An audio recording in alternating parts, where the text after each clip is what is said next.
J'ai découvert que mon mari avait utilisé le prénom de notre fille comme mot de passe pour contacter son amante. J'ai trouvé la trace de sa trahison sur l'écran d'ordinateur qu'il avait laissé allumé, une trahison écrite en lettres capitales, froidement logée dans une barre de recherche.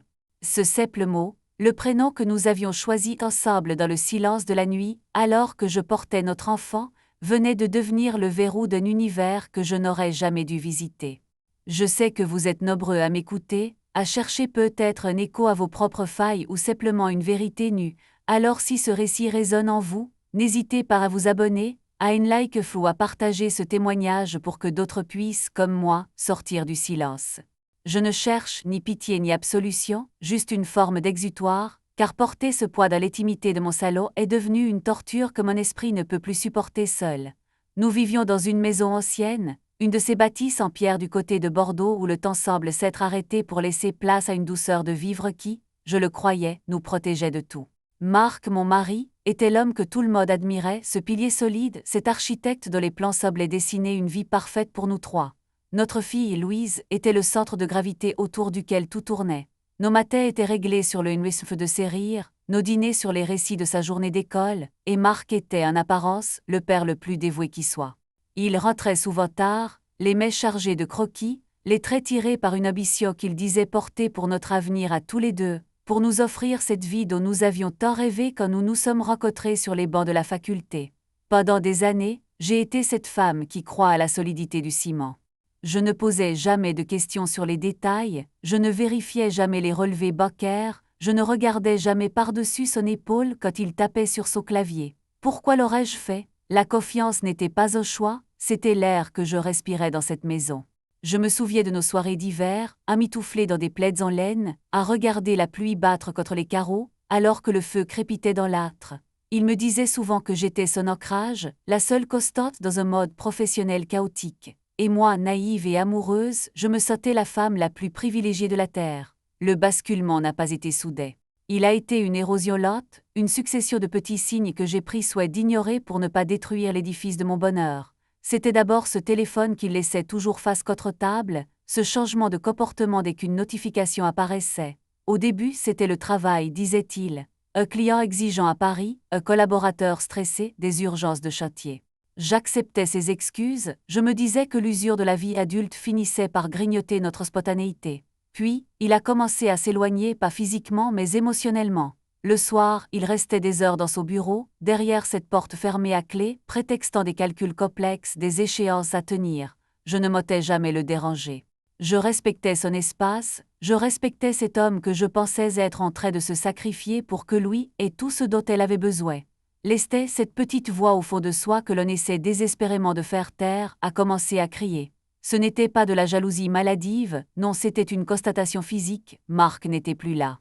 Son regard, quand il se posait sur moi, semblait traverser mon corps, comme si je n'étais qu'un élément du décor, une lampe ou une chaise dans le salon.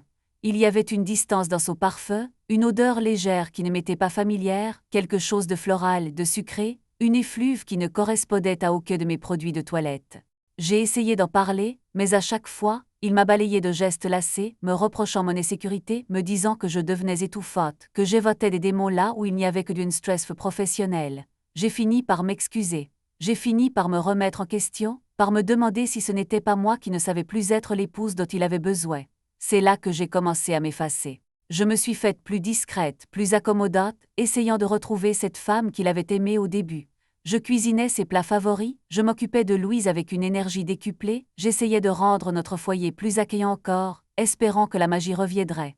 Mais l'ambiance restait pesante, un silence froid s'était installé, le silence de deux étrangers partageant un même toit. C'est dans ce climat d'incertitude et de déni que j'ai vécu pendant ces longs mois, me persuadant que ce n'était qu'une passe, une crise de la quarantaine, quelque chose de passager qui finirait par se dissoudre avec le temps. Je me trompais lourdement, et cette erreur allait me coûter bien plus que quelques nuits d'insomnie. Le jour où tout a basculé, rien ne laissait présager le séisme. C'était un mardi ordinaire, la pluie tombait sans discontinuer. Marc était parti en urgence pour un chantier à 2 heures de route. Il avait oublié son ordinateur portable, celui qu'il refusait obstinément que je touche, sous prétexte de confidentialité client. J'avais besoin de consulter un site pour commander les fournitures scolaires de Louise, et mon propre ordinateur était en panne. C'était une décision anodine, sans arrière-pensée aucune, juste un geste pratique pour ne pas perdre de temps. J'ai ouvert le capot et l'écran s'est allumé, révélant une session de navigation encore active. Le moteur de recherche était ouvert. Et là, dans l'historique des connexions automatiques, j'ai vu ce nom, le prénom de ma fille. Il ne s'agissait pas seulement du prénom. C'était la clé d'accès à une boîte e-mail cryptée, un portail vers une messagerie privée. Mes mains ont commencé à trembler, une sueur froide m'a envahi alors que je tapais machinalement ce mot, le nom de mon enfant, ce prénom chargé de tant d'amour et de pureté, pour déverrouiller ce qui, je l'espérais, n'était que mal entendu. Je ne voulais pas le faire, mais une force obscure, une nécessité brutale, m'a poussé à cliquer. La page s'est ouverte sur une interface épurée, sans artifice. Et là, j'ai lu les messages. Des échanges d'une intimité insupportable, des mots que nous ne partagions même plus, des promesses de retrouvailles, des descriptions de moments volés dans des hôtels de banlieue alors que je croyais qu'il était en réunion. La violence de la découverte ne m'a pas fait pleurer tout de suite. J'ai ressenti comme un vide abyssal, une déconnexion totale avec la réalité. J'ai relu les mêmes phrases plusieurs fois, essayant de comprendre le sens, de trouver une explication logique qui ne soit pas celle de l'infidélité. Mais les preuves étaient là, lépides, cruelles. Il utilisait le prénom de notre enfant comme une clé de coffre-fort pour protéger sa liaison. C'était une insulte, une profanation de tout ce que nous étions censés incarner. Chaque lettre tapée, avec le nom de ma fille, semblait être une goutte de poison déversée dans mon sang. Comment avait-il pu être aussi cruel ? Comment avait-il pu contaminer le souvenir même de notre maternité par cette trahison sournoise ? Je suis restée assise devant l'écran pendant ce qui a semblé durer des heures. La maison était plongée dans un silence assourdissant, rompu seulement par le battement de mon cœur qui résonnait dans mes tempes comme un tambour de guerre. Je me suis soulevée de la chaise, mes jambes étaient lourdes, comme si le sol s'était transformé en marécage. Je suis allée dans la chambre de Louise, ma petite fille, celle qui dormait paisiblement dans son lit, ignorant tout de la tempête qui venait d'anéantir les fondations de son univers. Je l'ai regardée, son souffle régulier, son innocence totale, et j'ai ressenti une rage froide, une colère si pure qu'elle m'a brûlée de l'intérieur. Il ne s'agissait plus seulement de moi, de mon mariage ou de mon ego blessé. Il s'agissait de la protection de ce qu'il y avait de plus sacré dans ma vie. J'ai réalisé à ce moment précis que la femme qui vivait avec Marc, cette femme soumise et aveugle, était morte. Ce qui restait dans cette pièce, c'était une mère blessée, une femme qui venait de comprendre que sa vie était un château de cartes construit sur des mensonges. J'ai pris mon téléphone, j'ai pris une photo des preuves, une sauvegarde avant que je ne ferme tout, avant que je ne reprenne mon masque de normalité, car je savais qu'il reviendrait.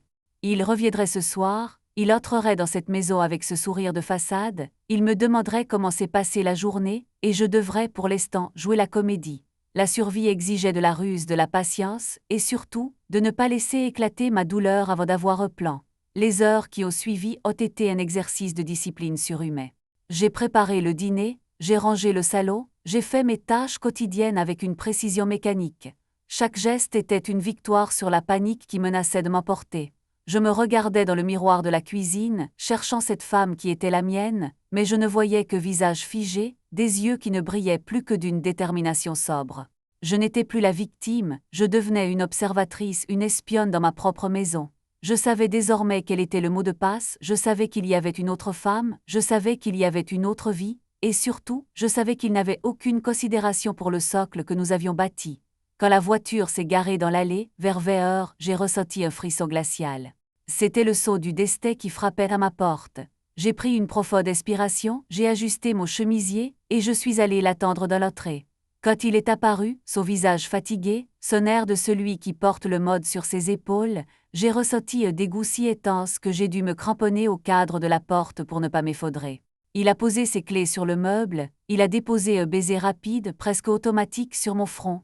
Ce contact qui autrefois me rassurait m'a brûlé comme de l'acide. Il ne se doutait de rien, il croyait que sa forteresse de mots de passe était inviolable. Il s'est dirigé vers le salon, il a lancé une remarque sur le trafic, une banalité qui semblait sortir de script écrit à l'avance. Je l'ai suivi, observant ces mêmes mets qui, quelques heures plus tôt, devaient caresser une autre peau sous le couvert d'un anonymat protégé par le nom de ma fille. J'avais envie de hurler, de briser le silence, de le forcer à regarder sa lâcheté en face. Mais j'ai retenu mon souffle. Il s'est assis sur le canapé, il a sorti son téléphone de sa poche, et je l'ai vu du coin de l'œil taper une série de chiffres. Ce même geste. Le prénom de notre enfant. Il était en train de lui écrire, en ce moment même, juste à côté de moi sous mon nez. J'ai pris un verre d'eau, ma main ne tremblait plus, j'étais arrivée au point de non-retour. La suite ne serait pas faite de larmes mais de stratégie. Je devais comprendre qui elle était, pourquoi elle, et jusqu'où cette trahison s'étendait. Chaque détail cotait. Chaque message, chaque rendez-vous, chaque dollar dépensé, chaque minute volée. Il ne s'en sortirait pas indemne, il ne pourrait pas simplement effacer ce qu'il avait fait en changeant un mot de passe ou en inventant une nouvelle excuse. J'ai compris que mon combat commençait là, dans le silence de ce salaud, alors qu'il croyait encore avoir le contrôle total de sa double vie. La nuit est tombée sur la maison, une obscurité pesante qui semblait vouloir engloutir les secrets. Marc est resté absorbé par son écran, un sourire imperceptible étirant ses lèvres. Il était ailleurs, dans un mode où le prénom de ma fille servait de pont vers une autre. Je suis montée dans ma chambre, j'ai fermé la porte, et je me suis allongée dans le noir, fixant le plafond. Le vent soufflait dans les arbres du jardin, un bruit de ressac contre les fenêtres. Je n'ai pas pleuré. Je n'avais plus de larmes, seulement une soif de vérité. J'ai commencé à élaborer les premières étapes de ma contre-attaque. Je savais que les prochains jours seraient une danse mortelle, un jeu du chat et de la souris où je ne pouvais pas me permettre la moindre erreur. Il y avait tant de questions qui tourbillonnaient dans mon esprit. Depuis combien de temps? Où se voyait-il? Est-ce qu'elle savait pour moi, pour Louise? Est-ce qu'il lui parlait de nous, avec ce même mépris qu'il affichait à mon égard? Chaque réponse promettait d'être plus douloureuse que la précédente, mais j'avais besoin de tout savoir. Je ne pouvais pas rester dans le flou, dans cette demi-vérité qui est en fait le pire des mensonges. La curiosité, cette force qui m'avait poussé à ouvrir cet ordinateur, devenait mon arme. Je devais devenir l'ombre de ses pas, la complice malgré moi de ses faits et gestes. Je pense à vous, qui m'écoutez, et je me demande si vous avez déjà ressenti cette sensation, ce moment précis où tout ce que vous pensiez connaître de la personne que vous aimez le plus s'effondre en une fraction de seconde. Ce n'est pas une douleur physique, c'est une amputation de l'âme. On se demande comment on va pouvoir se lever le lendemain, comment on va pouvoir croiser le regard de cet homme sans vomir, comment on va pouvoir protéger notre enfant de l'onde de choc qui est en train de pulvériser notre vie. Mais on se lève parce qu'on n'a pas le choix. On se lève parce que le mode continue de tourner, est différent à nos drames personnels, et qu'il faut bien tenir le cap. Dans la chambre d'à côté, Louise a bougé dans son sommeil. J'ai entendu le bruit du sommier qui craque, un murmure enfantin, peut-être un rêve doux, loin de la laideur des adultes. Mon cœur s'est serré. Elle est mon trésor, ma raison de vivre, et c'est en son nom que cette bataille sera livrée. Marc pense qu'il est le maître du jeu, qu'il peut manipuler nos vies comme ses plans d'architecture, avec la froideur du calcul et la précision de la règle. Mais il a oublié une chose essentielle, il n'a jamais réellement compris la femme qu'il a épousée. Il a cru que je n'étais qu'un élément de structure, alors que je suis le sol lui-même, celui sur lequel tout repose. Et quand le sol tremble, tout ce qu'il a bâti finira par s'écrouler. Il est descendu pour prendre un dernier verre avant de m'ôter. J'ai entendu les bruits dans la cuisine, le tétement du verre, le réfrigérateur qui se ferme. Chaque son était amplifié par ma tension nerveuse. Je savais qu'il allait venir, qu'il allait s'allonger à côté de moi, qu'il feindrait la tendresse, qu'il poserait son bras sur ma taille dans ce simulacre d'affection qui me donnait désormais envie de fuir. Je devais me préparer à ce moment, à ce contact, à cette posture. J'ai respiré un grand coup, sentant l'air froid entrer dans mes poumons, purgeant ma tête de toute émotion parasite. J'étais prête. Il a poussé la porte de la chambre, hésitant un instant dans l'entrebâillement avant d'entrer. Il pensait peut-être que je dormais, ou du moins, il espérait que je ne poserais pas de questions. Il s'est déshabillé dans l'obscurité, le silence habituel enlèvement fait ses mouvements. Je suis restée immobile, le regard fixé sur l'ombre des rideaux, le corps tendu comme un ressort. Il s'est glissé dans le lit, cherchant une place, une proximité qui n'était plus qu'une habitude morte. Il a posé sa main sur ma hanche, une pression légère, sans vie. Je n'ai pas bougé. J'ai laissé ma respiration régulière, feignant le sommeil, alors que l'intérieur de moi était une fournaise. C'est à cet instant précis que la réalisation finale m'a frappé, avec la force de coups de poing dans l'estomac. Le mot de passe, le prénom de notre fille, n'était pas seulement une commodité. C'était une signature. C'était sa façon à lui, inconsciente ou peut-être sadiquement consciente, de mettre Louise au cœur de son infidélité. Comme si le fait d'utiliser ce prénom pouvait justifier, légitimer, voire sanctifier cette relation. C'était une perversion de notre propre existence, un détournement d'identité dont je n'avais pas encore saisi toute l'étendue. Et ce soir-là, alors qu'il s'adormait à côté de moi dans le confort de sa duperie, je n'ai pas cherché à lui demander des cotes. Non, j'ai commencé à concevoir un plan qui ne laisserait aucune place à l'erreur. Le lendemain matin, il s'est réveillé comme si de rien n'était. Il m'a embrassé, il a dit une banalité sur le temps qu'il ferait, il a pris son café avec cette aisance qui me glaçait le sang. Il ne savait pas. Il ne savait pas que le masque était tombé. Il ne savait pas que son ordinateur m'avait offert la preuve qu'il lui fallait pour sa perte. Il a pris sa mallette, il a embrassé Louise avant de partir, et il est sorti de la maison, laissant derrière lui une femme qui n'était plus celle qu'il pensait connaître. Il ne se doutait pas que son destin venait de basculer, que chaque pas qu'il faisait, chaque coup de fil qu'il passait, était désormais scruté, enregistré, analysé. Je me suis retrouvée seule dans la cuisine, le silence de la maison semblant en fait m'appartenir. Je n'étais plus une prisonnière de mes doutes, j'étais une architecte de ma propre vérité. J'ai pris une tasse de thé, j'ai regardé le soleil se lever à travers la fenêtre, et j'ai commencé à noter les premiers points de mon dossier. Il y avait des noms à trouver, des dates à confirmer, des mensonges à démoter un par un. Ce n'était pas une vengeance, c'était une nécessité de survie. Je devais protéger ma dignité, protéger ma fille, et assurer mon avenir contre cet homme qui ne méritait plus le nom d'époux. Mais le plus dur, le plus viscéral, était encore à venir. J'ai réalisé que je devais continuer à vivre avec lui, à lui sourire, à partager son quotidien, alors que je savais ce qui se cachait derrière ses yeux. Chaque jour serait une épreuve de force, une pièce de théâtre dont je connaissais déjà la fait, mais dont je devais jouer chaque scène avec une perfection glaciale. Il croyait que je ne voyais rien, que j'étais une femme dévouée à sa vie de famille, et capable de soupçonner la moindre ombre dans sa vie.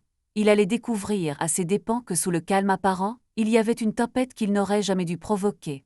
Et pourtant, malgré la résolution, malgré la colère, il y avait ces moments de faiblesse, ces instants où la mémoire me rappelait qui il avait été.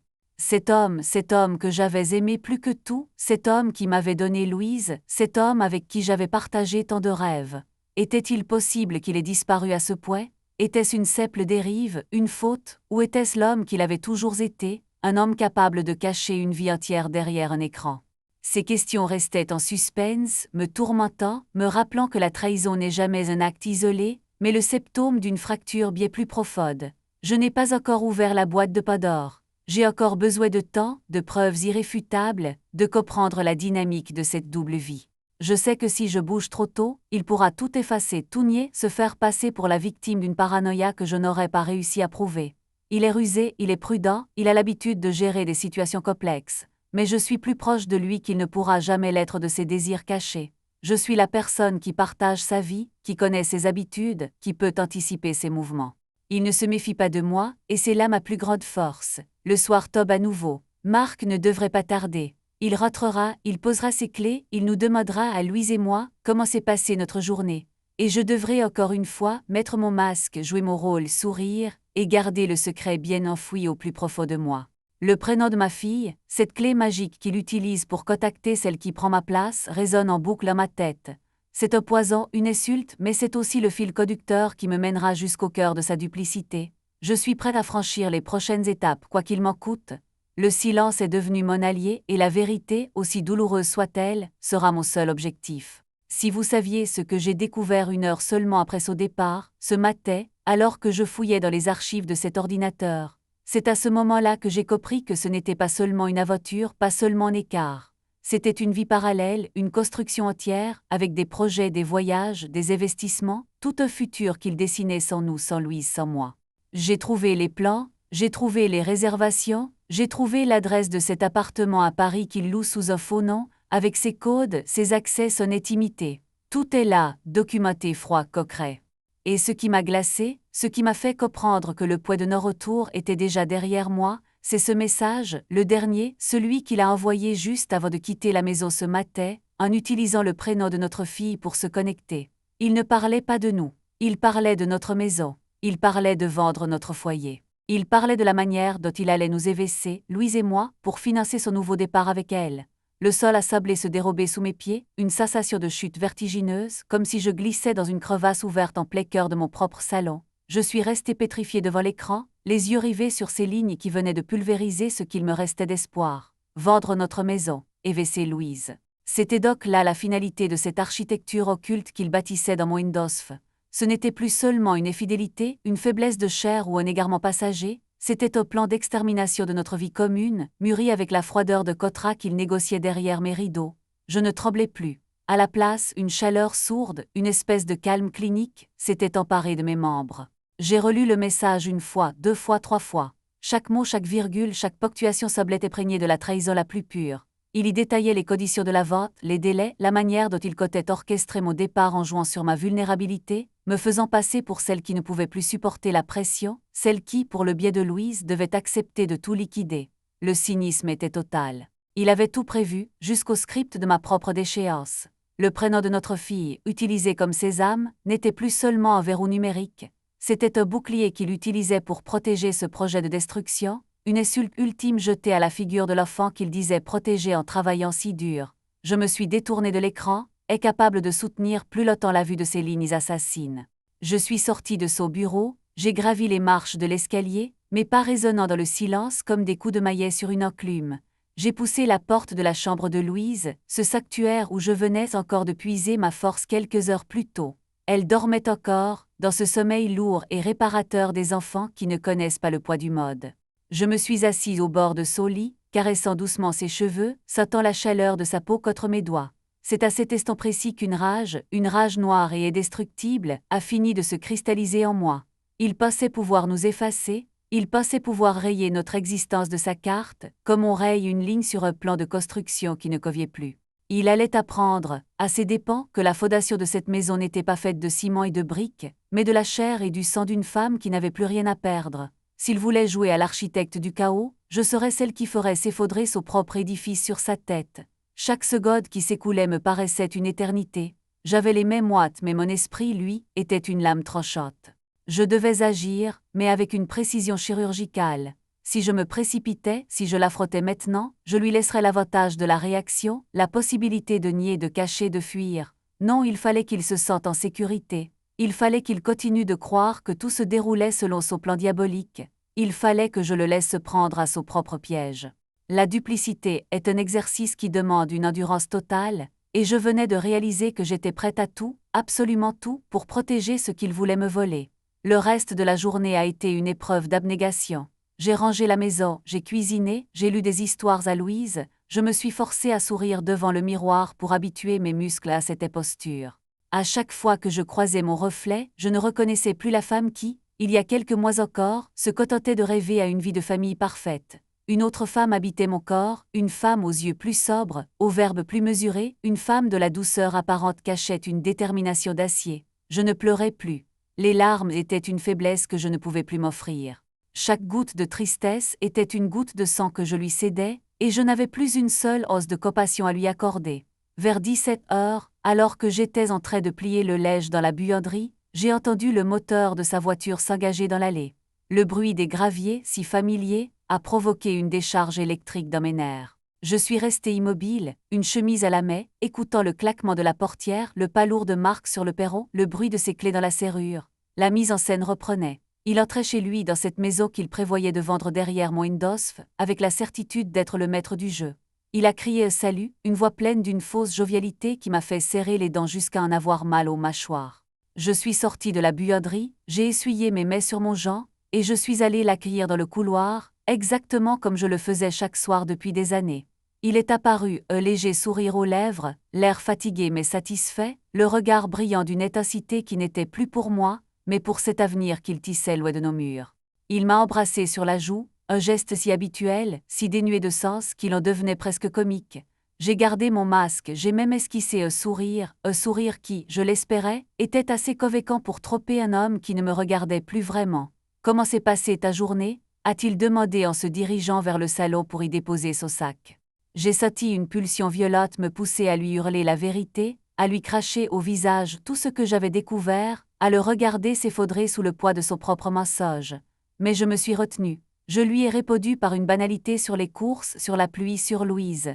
Il m'a écouté d'une oreille distraite tout en sortant son téléphone. Je l'ai vu du coin de l'œil, le consulter, taper une réponse, puis le verrouiller avec ce maudit code. Le prénom de ma fille, le mot de passe de ma perdition, était utilisé par lui comme une ponctuation à chaque étape de son imposture. Il ne savait pas que chaque fois qu'il posait ce téléphone, je connaissais le code. Il ne savait pas que je pouvais, à n'importe quel moment de la nuit, entrer dans sa vie privée et déterrer chaque preuve, chaque mensonge, chaque détail de sa nouvelle existence. Il pensait que le verrou était sacré, alors qu'il était devenu, par ma découverte, la porte que je pouvais enfoncer quand je le déciderais. Cette idée m'a donné une puissance que je n'avais jamais ressentie auparavant. Je n'étais plus la victime, j'étais la menace silencieuse, l'ombre qui se tenait juste derrière lui, prête à frapper au moment où il s'y attendrait le moins. Le dîner a été un exercice d'haute voltige. Nous avons parlé de choses insignifiantes, du jardin, des projets de Louise pour l'été, de la rénovation qu'il prévoyait pour la toiture, alors qu'il savait pertinemment qu'il n'y aurait jamais de toiture à réparer, puisqu'il comptait vendre. Il parlait avec une assurance qui me donnait envie de vomir. Il me regardait avec cette tendresse faite, ce masque de mari aimant qu'il portait avec une aisance qui m'effrayait. Était-il possible d'être aussi déconnecté de la réalité? Était-il possible de vivre avec quelqu'un pendant autant d'années et de ne pas être capable de détecter, chez cette personne, une telle capacité à la dissimulation? Une fois Louise couchée, nous nous sommes retrouvés seuls dans le salon. Le silence était lourd, épais, saturé par tout ce qui n'était pas dit. Marc s'est assis dans son fauteuil habituel, il a ouvert son ordinateur, prétextant des derniers dossiers à boucler. J'ai pris un livre, je me suis assise sur le canapé en face, et je l'ai observé. Je regardais ses doigts danser sur le clavier, les traits de son visage s'illuminer sous la lumière bleue de l'écran, les petits mouvements de ses yeux lorsqu'il lisait un message de sa maîtresse. Il était si près à portée de main et pourtant il était à des milliers de kilomètres de ma vie. Il a soudain levé les yeux vers moi, un sourire en coin. « Tu as l'air passive ce soir. Quelque chose ne va pas ?» C'était la question piège par excellence. S'il me posait cette question, c'était sans doute parce qu'il sentait, au fond de lui, une légère dissonance, une petite craquelure dans la perfection de son simulacre. J'ai posé mon livre, je l'ai regardé droit dans les yeux sans ciller, et j'ai senti tout le poids de mon secret peser dans l'air entre nous. J'ai souri un sourire calme, presque indéchiffrable. Rien de particulier, ai-je répondu avec une lenteur calculée. Je pensais juste à nous. À quel point tout semble parfait finalement. Il a semblé soulagé par ma réponse, un petit éclat de satisfaction traversant son regard. Il s'est replongé dans son travail avec une ardeur renouvelée, ne se doutant pas une seule seconde que, dans mes pensées, je venais de signer l'arrêt de mort de notre couple. Je savais ce que je devais faire maintenant. Il ne s'agissait plus seulement de le surveiller. Il s'agissait de commencer à accumuler, de manière irréfutable, les preuves de sa duplicité. Chaque message, chaque relevé de cote, chaque trace de cette vie parallèle, tout devait être archivé. Je devais constituer un dossier si complet, si accablant, qu'aucune explication ne pourrait le sauver. La nuit a fini par tomber, et nous sommes montés nous coucher. Une fois de plus, ce fut le même rituel, la même froideur masquée sous une apparente intimité. Il s'est glissé sous la couette, il a posé son bras sur moi, un contact qui autrefois me faisait frissonner de bonheur et qui désormais m'arrachait le cœur. J'ai fermé les yeux, je me suis forcé à respirer calmement, à ne rien laisser paraître de la tempête qui faisait rage à l'intérieur de moi. Il s'est endormi rapidement, son souffle devenant régulier, au souffle de traître qui ignore que sa victime est en train de préparer sa chute. Je suis resté éveillé, fixant l'obscurité, écoutant les battements de mon propre cœur et les sons de la nuit, le vent dans les arbres, le craquement du parquet. C'est à ce moment-là, dans le silence de la chambre, que j'ai pris une décision capitale. Demain, je ne me contenterai pas de le surveiller. Demain, je passerai à l'action. J'avais besoin de savoir où se trouvait cet appartement, de voir de mes propres yeux cette vie parallèle qu'il s'était construite. Je devais connaître l'étendue exacte de son mensonge, le prix de son audace. Je devais sortir de cette maison, m'éloigner de cette atmosphère étouffante, et aller confronter la réalité, aussi brutale soit-elle. Le lendemain, Marc est parti tôt comme à son habitude. Dès que le bruit de sa voiture a disparu dans le lointain, je n'ai pas perdu une seconde. J'ai laissé Louise à son école, avec une sensation de vertige, une impression de ne plus appartenir à ce mode, de vivre dans une parenthèse étrange, une réalité alternative où le temps semblait suspendu. J'ai pris ma propre voiture, j'ai vérifié mon téléphone, celui que j'avais utilisé pour photographier les preuves la veille, et je me suis dirigé vers l'adresse que j'avais pu extraire de ces emails. C'était une adresse dans le centre-ville, un quartier chic, loin de notre maison de banlieue. Le trajet a été une plongée dans une autre vie, une traversée de paysages que je ne semblais plus reconnaître. Je voyais les gens marcher dans la rue, rire, discuter, et j'avais l'impression de les observer depuis une autre dimension, celle du mensonge et de la trahison. Arrivé à l'adresse, j'ai garé ma voiture dans une rue adjacente et je suis sorti. L'immeuble était ancien et posant, avec une porte en bois massif et une façade en pierre de taille. C'était un lieu de prestige, un endroit où l'on pouvait vivre sans être vu, sans être dérangé par les yeux indiscrets de la vie ordinaire. Je suis resté là, sur le trottoir, observant les fenêtres, essayant d'imaginer ce qui se passait derrière ces murs. Il était là peut-être, en train de travailler, ou peut-être qu'il était avec elle, cette femme dont je ne connaissais que le prénom, cette femme qui occupait la place que j'avais occupée pendant tant d'années. La colère est revenue, plus violente, plus concrète, une brûlure qui remontait de mon estomac jusqu'à ma gorge. Je voulais entrer, je voulais voir, je voulais crier ma douleur à la face du monde. Mais je suis resté immobile, glacé par la force de ma propre rage. C'est là, alors que je m'apprêtais à faire demi-tour, que je l'ai vu. Il sortait de l'immeuble, Vêtu de ce costume que je lui avais offert pour notre anniversaire de mariage, celui qu'il disait ne porter que pour les grandes occasions. Il était accompagné d'une femme, une femme élégante, aux cheveux longs, au port de tête altier, une femme qui semblait avoir tout ce que je n'avais plus, une assurance, une légèreté, une vie qui ne semblait pas être marquée par la trahison. Il riait, il discutait, et il avait ce regard que je n'avais plus vu depuis des années, un regard rempli d'une intensité, d'une passion que je ne pensais plus possible chez lui. Je me suis caché derrière un pilier, le cœur battant à tout rompre et capable de bouger, de respirer. C'était trop, c'était bien plus que ce que je pouvais supporter. Je les voyais marcher vers une voiture, je voyais la main de Marc se poser sur le windows de cette femme, un geste possessif protecteur, un geste qui, quelques heures plus tôt, était réservé à moi. Ils sont montés dans la voiture, et le moteur a démarré. J'ai regardé la voiture s'éloigner, disparaître au coin de la rue, et je suis resté là, seul sur le trottoir, au milieu de la foule qui ne se doutait de rien. J'ai ressenti un vide abyssal, une déconnexion totale avec la réalité. C'était comme si mon âme s'était brisée en 1000 morceaux, et que je n'étais plus qu'une enveloppe vide, une coquille sans vie. J'ai pleuré, pour la première fois depuis ce jour-là, des larmes brûlantes, des larmes qui me brûlaient les yeux et la gorge. Mais ce n'étaient pas des larmes de tristesse, c'était des larmes de rage, de fureur contre cet homme, contre cette vie qui m'avait été volée, contre cette confiance qui avait été trahie. Je ne pouvais plus reculer, je ne pouvais plus faire semblant. Le soir, quand il est rentré, Marc semblait plus léger, plus serein, comme s'il s'était déchargé de poids. Il est entré dans la maison, il a déposé ses clés sur le meuble, il a embrassé Louise avec cette fausse tendresse qui me donnait désormais envie de fuir, de quitter cette maison, de tout abandonner. Il est venu vers moi, il a posé ses mains sur mes épaules, et il m'a demandé, avec une douceur qui me faisait frissonner, comment s'était passée ma journée. J'ai levé les yeux vers lui, j'ai cherché dans son regard la moindre trace de remords, la moindre culpabilité. Mais il n'y avait rien. Rien que ce sourire, cette façade, ce masque qu'il portait avec une aisance qui m'effrayait. J'ai souri à mon tour, un sourire qui, je l'espérais, était assez convaincant, et j'ai dit ma journée, comme toutes les autres Marc, comme toutes les autres. Il a semblé satisfait de ma réponse, il s'est tourné vers le salon, et je l'ai regardé s'éloigner, cet homme que j'avais tant aimé, et qui était désormais un étranger, un ennemi dans ma propre maison. Je savais ce que je devais faire maintenant.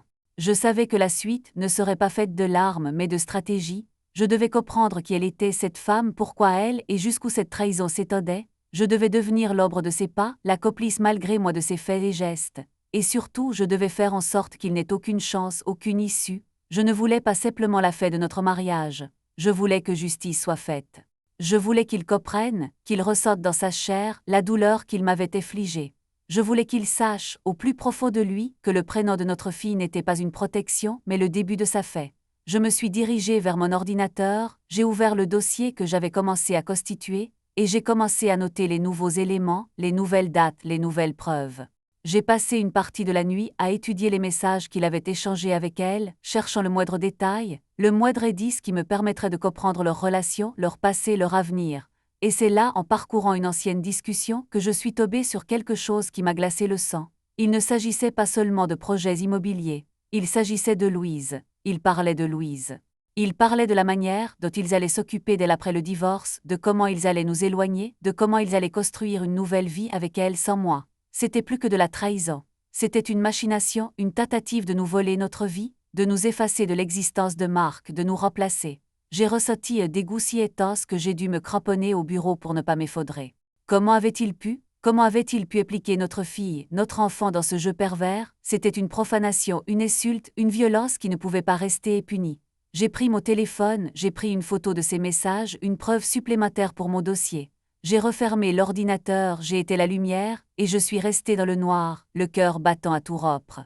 Je savais que le moment de la confrontation approchait. Je savais que je ne pouvais plus attendre. Je savais que, dès demain, je devais passer à l'action. Je ne pouvais plus être cette femme passive, cette femme qui attend, qui espère, qui se laisse détruire par le mensonge. Je devais devenir celle qui agit, celle qui prend le contrôle, celle qui épouse sa propre vérité. Le lendemain matin, le réveil a été un cauchemar, une sensation de lourdeur, une impression de ne plus appartenir à ce mode, de vivre dans une réalité alternative où tout semblait faux, artificiel. J'ai préparé le petit déjeuner, j'ai réveillé Louise, je l'ai emmenée à l'école, tout en essayant de rester calme, d'afficher une façade de normalité. Marc était déjà parti pour un chantier, disait-il, un chantier encore. Je suis rentrée à la maison, et une fois seule, je n'ai pas perdu une seconde. J'ai pris ma voiture, j'ai vérifié mon téléphone et je me suis dirigé vers le bureau de Marc, celui qu'il occupait en dehors de la maison, celui où il gérait ses projets, ses affaires, sa double vie. J'avais besoin de preuves, besoin de savoir, besoin de tout comprendre. J'avais l'adresse, une adresse discrète dans une zone industrielle à la périphérie de la ville. En arrivant, j'ai garé ma voiture dans un coin sobre et je suis sorti. Le bâtiment était imposant, une structure en béton froide, sans âme. J'ai cherché une entrée, un accès, une porte, n'importe quoi. J'ai fini par en trouver une porte latérale qui semblait ne pas être fermée à clé. J'ai poussé la porte et je suis entré dans un couloir sobre, rempli de cartons, de plans, de matériel de bureau. J'ai avancé, le cœur battant, cherchant le bureau de Marc. Je l'ai trouvé au bout du couloir, une porte en bois sobre avec son nom gravé dessus. J'ai tourné la poignée et à ma grande surprise, la porte s'est ouverte. Je suis entré dans le bureau, un espace vaste, lumineux, rempli de dossiers, de maquettes, de croquis. Il était là, son ordinateur posé sur le bureau allumé. J'ai m'approché, le cœur battant, et j'ai vu sur l'écran une page ouverte, une page qui m'a glacé le sang. C'était une page de site de voyage, une page qui montrait des réservations de billets d'avion, des réservations d'hôtels, des réservations de voitures. C'était pour un voyage pour deux, un voyage pour 2 semaines, 2 semaines. Il partait 2 semaines, et c'était bientôt, c'était la semaine prochaine. J'ai regardé les dates, les noms, les destinations. C'était une destination exotique, loin, très loin. Et ce n'était pas tout. J'ai vu sur le bureau une enveloppe ouverte avec des papiers à l'intérieur. J'ai pris les papiers et j'ai lu, les larmes aux yeux, les mains tremblantes. C'était des papiers pour un divorce. Des papiers pour un divorce. Il avait déjà préparé le divorce. Il avait déjà tout prévu. Il avait tout orchestré, tout planifié, tout mis en place pour nous quitter, pour me quitter, pour nous laisser, moi et Louise, derrière lui, comme des objets inutiles, des éléments de mobilier dont il n'avait plus besoin. C'était la fin. C'était la fin de tout ce que j'avais cru être, de tout ce que j'avais cru avoir. J'ai ressenti une douleur si violente, si profonde, que j'ai cru que mon cœur allait s'arrêter. J'ai lâché les papiers, et je me suis effondrée sur le bureau, les larmes coulant sur mon visage. C'était la fin, mais ce n'était pas la fin. Ce n'était que le début de la fin pour lui. Je me suis relevée, j'ai essuyé mes larmes, et j'ai regardé une fois de plus ces papiers de divorce. C'était le moment, c'était l'instant de vérité. J'ai pris les papiers, j'ai pris l'ordinateur, et je suis sortie du bureau, le cœur battant, mais la détermination plus forte que jamais. Je ne pouvais plus reculer. Je ne pouvais plus être celle qui attend, qui espère, qui se laisse détruire par le mensonge. Je suis rentrée à la maison et j'ai déposé les preuves, les papiers, l'ordinateur sur la table du salon. C'était tout là. C'était la preuve de sa trahison, de son mensonge, de son plan diabolique. Il ne pourrait plus nier, il ne pourrait plus mentir, il ne pourrait plus me cacher la vérité. J'ai attendu assise dans le salon, le cœur battant mais la détermination plus forte que jamais. Le soir, quand Marc est rentré, il a posé ses clés, il a embrassé Louise et il est entré dans le salon. Il m'a vue assise à la table avec tous les papiers, avec tout le dossier. Il s'est arrêté, son sourire a disparu et il a compris. Il a compris que la partie était finie, que le masque était tombé, que la vérité était là devant lui dans toute sa nudité. Il a regardé les papiers, il a regardé l'ordinateur et il a levé les yeux vers moi. Il n'a rien dit. Il est resté immobile, le visage livide, comme s'il voyait pour la première fois la femme qu'il avait épousée, la femme qu'il avait trahie, la femme qu'il avait tenté de détruire. Et c'est là, dans ce silence pesant, alors qu'il me regardait avec une terreur que je n'avais jamais vue auparavant, que j'ai pris une décision qui allait changer tout ce que nous étions, tout ce que nous avions été, tout ce que nous serions. J'ai pris le dossier, je me suis levée, je me suis approchée de lui, et je lui ai dit « Marc, il faut qu'on parle de tout ça, il faut qu'on parle de Louise, de la maison, de ton voyage, et de ce qui va nous arriver maintenant. » Il a essayé de parler, de bégayer une explication, de trouver une excuse, mais je l'ai arrêté de gestes de la main, de gestes fermes, inébranlables. « Non Marc, a-t-il dit, non Marc, pas maintenant. Pas comme ça, maintenant c'est moi qui vais parler, maintenant c'est moi qui vais décider. » Et au moment où je m'apprêtais à lui dire tout ce que j'avais sur le cœur, le téléphone a sonné. C'était un appel qui allait changer tout ce que je pensais savoir, un appel qui allait faire basculer, une fois de plus, tout ce que j'avais cru être la réalité. J'ai regardé le téléphone, j'ai regardé Marc, et j'ai compris, avec une terreur indicible, que le cauchemar ne faisait que commencer. Le téléphone a continué à vibrer sur la table basse, une note stridente et Henry Smith qui a déchiré le silence oppressant de la pièce. Marc a fait un pas en avant, une pulsion instinctive, ses yeux fixés sur l'écran lumineux. C'était elle. Je le savais sans même avoir besoin de lire le nom qui s'affichait en lettres capitales, ce prénom étranger qui était devenu, en quelques jours, la ponctuation de mon agonie. J'ai posé ma main sur l'appareil avant qu'il ne puisse l'atteindre. Nos doigts se sont effleurés, et cette brève friction a produit une décharge de dégoût pur. Il s'est figé, son souffle court, C'est très tiré par cette terreur et faut-il qui saisit les hommes que leur petit théâtre de papier prend feu. Répond H.D., ma voix n'était plus que murmure tranchant comme une lame de rasoir. Répond Marc, dis-lui que tu es occupé. Dis-lui que tu es en train d'expliquer à ta femme pourquoi tu as déjà réservé son billet de retour pour nulle part. Il n'a pas décroché. Il a détourné le regard, cherchant une échappatoire, un coin de ce salon où il pourrait se cacher, mais les murs semblaient s'être rapprochés, nous enfermant dans ce huis clos qu'il avait lui-même bâti. La panique dans ses yeux était presque pathétique. Il n'était plus l'architecte brillant, le mari sûr de lui, le stratège qui calculait la vente de notre foyer en buvant son café le matin. Il n'était qu'un homme nu, dépouillé de tous ses artifices. J'ai saisi son téléphone, l'ai retourné, et j'ai raccroché de gestes secs. Le silence est revenu plus lourd, plus définitif que jamais. Je n'ai pas pleuré. À quoi bon? Les larmes auraient été une forme de dialogue, une supplique, une faiblesse. J'étais bien au-delà de cela. J'ai poussé le dossier de divorce que j'avais récupéré dans son bureau, ces feuilles de papier glacées, froides et cliniques qui scellaient notre fait. Tu pensais que j'étais une variable ajustable, Marc. Tu pensais que je pouvais être déplacée, évincée, effacée comme une cloison inutile. Tu as passé des mois à chuchoter dans mon Windows, à partager ton intimité avec une inconnue pendant que je bordais Louise, pendant que je construisais des souvenirs sur des fondations que tu avais déjà minées. Il a ouvert la bouche pour parler, pour sortir l'une de ces phrases convenues, ces excuses pathétiques qui servent de baume aux consciences sales. J'ai levé la main pour l'arrêter. Je ne voulais pas de ces explications. Il n'y avait aucune explication assez vaste pour contenir la profondeur de sa lâcheté. Il voulait une nouvelle vie, il allait l'avoir. Mais elle ne commencerait pas avec le produit de notre maison, ni avec le confort que j'avais patiemment installé ici. Tout est fini, ai-je prononcé chaque mot tombant dans le vide avec une clarté glaciale. Tu as tout préparé, Marc. Tu as pensé à tout, sauf à moi.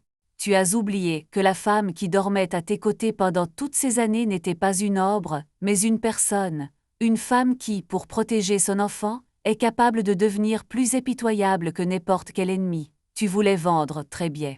Mais je m'occupe des conditions. Et je te promets que d'ici demain, le mode que tu as cru construire en secret ne sera plus qu'une ruine sur laquelle tu devras ramper. J'ai vu sa mâchoire se crisper. Il a en fait compris que le masque était tombé pour de bon. Il n'y avait plus de retour possible. Ce n'était plus une crise de couple, un orage passager que l'on résout avec des excuses et des fleurs achetées à la va-vite. C'était une rupture atomique. Il a reculé, s'asseyant lourdement dans le fauteuil, comme si ses jambes ne pouvaient plus supporter le poids de sa propre trahison. Il m'a regardé et pour la première fois j'ai vu de la peur. Pas de la peur pour lui, mais de la peur devant ce que j'étais devenue. Il ne me reconnaissait plus. Tant mieux. La femme qu'il connaissait était une illusion qu'il avait lui-même nourrie. La suite a été une suite de gestes automatiques. Je lui ai dicté les conditions, je n'ai pas crié, je n'ai pas jeté de vaisselle. Ma voix était calme, posée, presque détachée. Je lui ai expliqué ce qui allait se passer, le départ, la séparation des biais, les dispositions pour Louise. J'étais précise, factuelle, chirurgicale. Chaque fois qu'il tentait d'interrompre, de se justifier, je revenais aux faits, à ses messages, à ses réservations, aux preuves de cette vie parallèle qu'il avait osé appliquer dans la garde de notre fille. C'était la seule chose qui me faisait encore vibrer, l'idée qu'il avait osé, même un instant, envisager de l'exposer, elle, ma petite Louise, à son jeu. Vers le milieu de la nuit, il s'est tu. Il s'est effondré, la tête dans les mains, son souffle devenu un gémissement étouffé. Il n'était plus qu'un homme face à ses propres fantômes. Je me suis levée, je suis allée dans la cuisine et j'ai préparé un thé. Le geste était absurde, domestique, presque hors de propos, mais il m'a ancré dans la réalité. Je suis revenue dans le salon et je l'ai regardé assis là, dans l'obscurité, l'ombre de l'homme que j'avais cru aimer. Je n'ai ressenti aucun plaisir à le voir ici, aucune satisfaction vengeresse. Juste un soulagement immense, une décompression. Je suis montée voir Louise une dernière fois. Elle dormait paisible, inconsciente de la tempête qui venait de balayer les murs de sa chambre. En la regardant, j'ai su que tout était devenu clair. Je ne me battais pas contre lui, je me battais pour elle et surtout pour moi. Pour la femme que je redevenais, celle qui ne s'effacerait plus jamais derrière les désirs ou les mensonges d'un homme. La maison, l'argent, la vie qu'il avait essayé de liquider, tout cela n'était que du décor. La seule chose qui cotait, c'était cette vérité nue que je portais en fait en moi, sans crête, sans phare. Quand je suis redescendue, il était toujours là. Il ne bougeait plus. Il semblait attendre que je lui dise ce qu'il devait faire, comme s'il avait perdu sa propre volonté en même temps que son mensonge. Je me suis dirigée vers l'entrée, je n'ai pas repris la discussion, il n'y avait plus rien à dire, tout avait été acté. La rupture n'était plus un projet, c'était un état de fait. J'ai pris mes clés, mon sac, et j'ai ouvert la porte d'entrée. L'air frais de la nuit m'a frappé le visage, une bouffée d'oxygène pur après des mois d'asphyxie. Je suis sorti sur la terrasse. Le jardin était plongé dans une pénombre bleutée. J'ai respiré profondément, sentant l'humidité de la nuit sur ma peau. Marc est resté à l'intérieur, une silhouette immobile dans le cadre de la porte, un homme piégé par sa propre vie, enfermé dans les murs qu'il voulait vendre mais dont il ne pourrait jamais se libérer. Il m'a appelé, un appel faible, une question sans réponse. Je ne me suis pas retourné. Je n'avais plus rien à lui donner, pas même un regard. La route qui serpentait devant la maison semblait s'ouvrir sur l'infini. Je n'avais pas encore de destination précise, seulement une certitude, je ne reviendrai pas en arrière. Chaque mètre parcouru vers la voiture était un pas de plus vers ma propre survie. J'ai démarré le moteur, le bruit du véhicule couvrant le silence de la nuit, et je me suis éloigné, laissant derrière moi les débris de ce qui avait été ma vie. Les phares balayaient l'obscurité, révélant la route, un ruban de goudron qui s'étirait devant moi, libre de toute attache, de tout mensonge. Il n'y a pas eu de mots de fait, pas d'explication déchirante, juste le bruit du moteur qui s'éloigne et le silence qui reprend ses droits. Je ne me suis pas sentie vide, je me suis sentie légère. Pour la première fois depuis des années, l'air que je respirais n'était pas pollué par le doute ou par les postures.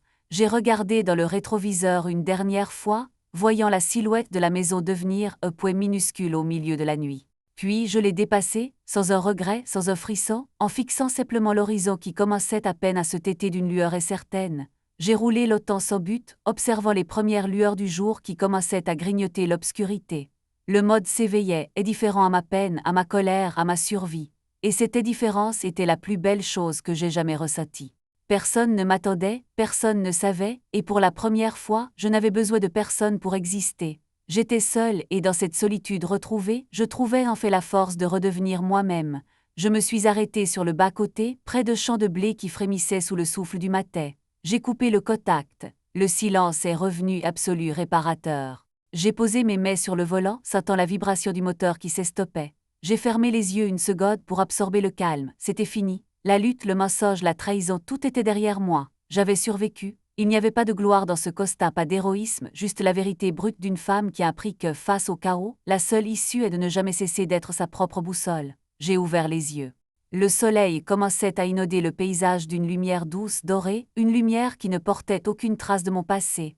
Je n'ai pas cherché à savoir où j'allais, je savais seulement que je ne reviendrais jamais. J'ai redémarré doucement et j'ai repris la route.